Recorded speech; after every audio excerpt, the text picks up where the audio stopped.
The Galaxy S3 was one of Samsung's most successful products ever, and the company aims to one-up itself in 2013. But what's changed between Galaxies? Let's find out. I'm Michael Fisher, this is Pocketnow, and this is Samsung Galaxy S4 versus Samsung Galaxy S3. Before we get started, two things. First, these are the American variants of the Galaxy S3 and S4 because those are the review units we were able to secure, so this comparison is US-focused. Second, we have a ton of additional Galaxy S4 content on our website at pocketnow.com and here on YouTube as well. Follow us so you don't miss any of it. For the Galaxy S4, Samsung decided to iterate conservatively on the design of its 2012 flagship, presumably reluctant to change a good thing. As a result, these phones look quite similar side by side despite the varying colors of our demo units here.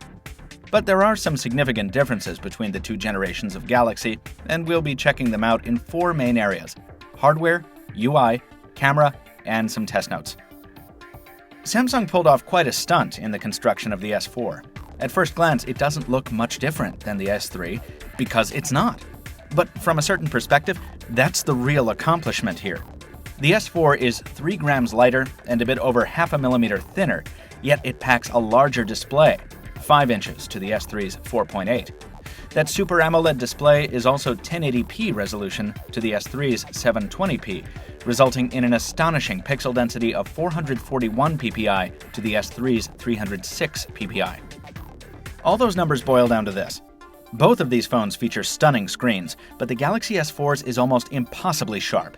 It offers automatic color adjustment, some air gestures we'll get into in a while, much thinner bezels, and the protective layer shielding it from the elements is Gorilla Glass 3, not 2. It's an improvement in every possible sense, and when the software takes advantage of it, it looks fantastic. The rest of the device has also been refined. Button travel is sharper and less mushy. The cheap-looking border plastic has been replaced with a more refined ring that glints more without looking tacky. An IR port has been added, and the notification LED has been reduced in size slightly. The camera lens has been expanded, along with the sensor size, from 8 megapixels to 13, and the speaker has been moved down low and expanded significantly in size, as on the Galaxy Note 2. The whole device looks much higher-end than its predecessor, though its hyperglaze coating gives it the same slick feel in hand, and it's just as adept at collecting skin grease. It's also remarkably easy to scratch. Moving inside, and once again, these are the American specs, the Qualcomm processor has taken a step up from the dual-core Snapdragon S4 to the more modern quad-core Snapdragon 600 at 1.9 GHz. LTE is of course still here, and the Galaxy S4 adds AC support to its Wi-Fi suite. The 2 gigs of RAM stay the same, as do the storage options, 16, 32, or 64 gigs of storage, with expandability to an additional 64 gigs via microSD. Finally, the battery gets promoted from 2100 to 2600 mAh. We have more thoughts on battery life in our full review, but for now, we'll say that the increase in size has served the new device quite well. Getting past the lock screen, we can see that despite the additional Android point bump, Android 4.2.2 on the Galaxy S4 and 4.1.2 on our GS3 here, there's not much different. Sure, there's support for lock screen widgets and all the other goodies from the latest version of Jelly Bean on the S4, but TouchWiz looks almost exactly the same. There are some adjustments here, some good ones, like an expanded rearrangeable toggle area in the notification shade, and some bad ones, like a tabbed settings menu that's somehow more confusing than before. The S4 also brings Easy Mode for first-time smartphone users.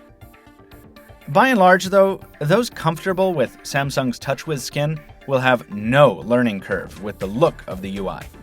It's the new functionality that might take some getting used to, in the form of the new Air View and Air Gesture features. Air View is familiar from the Galaxy Note 2, but here it requires no stylus. Just hovering your hand over the screen lets you preview messages, magnify text, and so on, and it's quite useful in some situations, though you do need to be careful where you put your hand. Air Gesture is less useful and more buggy, but for those who often handle their phones with dirty hands, it could prove handy once or twice. Added features like these and the new bundled S-Health and S-Translate apps, among others, in concert with the redesigned Samsung Hub and a refocused push on home media integration, are the big hallmarks of the S4 software as it relates to its predecessor. The new TouchWiz is familiar, yet refined. It's aging, but it works. And it's responsive, usually. There's probably some additional optimization needed here, as there are a few bugs and stutters to be found, but overall, the new TouchWiz experience is a pretty standard iteration. We've talked a lot about the 5-megapixel boost in resolution on the Galaxy S4's camera over the S3s, but there are a few caveats here. The camera is capable of 13-megapixel photos, but those are captured at a 4:3 aspect ratio, resulting in a very square picture. So out of the box, the Galaxy S4 defaults to 9.6 megapixels at 16:9. That's probably the mode that most users will shoot photos in. Additionally, the Galaxy S4 camera offers a narrower field of view than the Galaxy S3. Now that means the S4 can render sharper photos, but you have to step further back to get as much in the shot. That's a pet peeve of ours. It makes us feel like we're perpetually zoomed in too far while shooting. But fortunately, the results outdoors in good light are often sharper on the Galaxy S4, with more color depth. Indoors, there's a bit more noise to the shots, and photos can easily appear washed out in some situations. The S4's camera still produces more detailed photos than its predecessor, but it's once again a marginal improvement, not a revolution. The real upgrade comes in added camera features and a UI overhaul of the viewfinder, offering a simpler Galaxy camera-inspired interface and new fun features like animated photo, drama shot, dual shot, and others. These won't appeal to everyone, but they definitely follow the trend Samsung started with the S3 of throwing as many features as possible into a smartphone camera. Almost a year ago, we called the Sprint Galaxy S3 a solid performer in terms of voice calls, and that holds true for its successor. Solid, though, is all it is. The past year has seen some great improvements in smartphone call quality as a result of noise cancellation hardware and software, but it looks like Samsung has focused its attention elsewhere.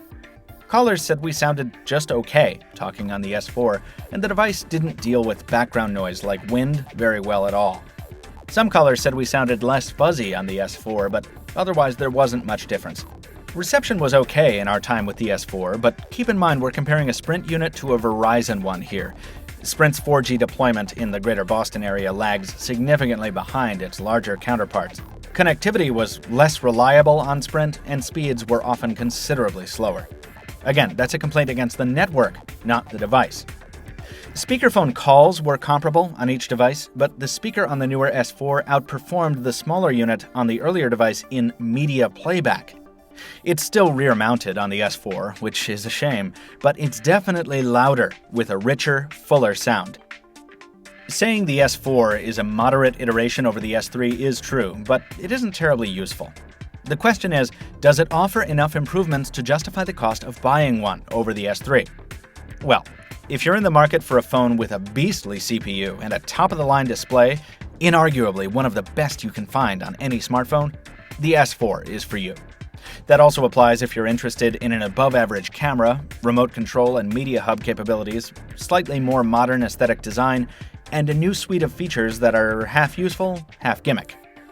On the other hand, the S3 is still no slouch. It doesn't pack the latest and greatest anymore, and most American versions will likely be waiting longer and longer for updates to the newest version of Android. But it's still a great all-around smartphone, and it's going to be selling for a lot less once the S4 hits the shelves. If you're in the market for a solid, proven performer at an affordable price point, there's no shame in springing for last year's Galaxy S3. And because it looks so similar, 9 out of 10 people you pass on the street won't know the difference. Folks, we have a lot more coverage on the Samsung Galaxy S4, both here on YouTube and at Pocketnow.com. So follow us on social media, like I say before, so you don't miss that. Throw us a like here on YouTube if you like the video. Leave us a comment if you have some feedback. Stay tuned for a lot more from Pocketnow. Thanks for watching. We'll see you next time.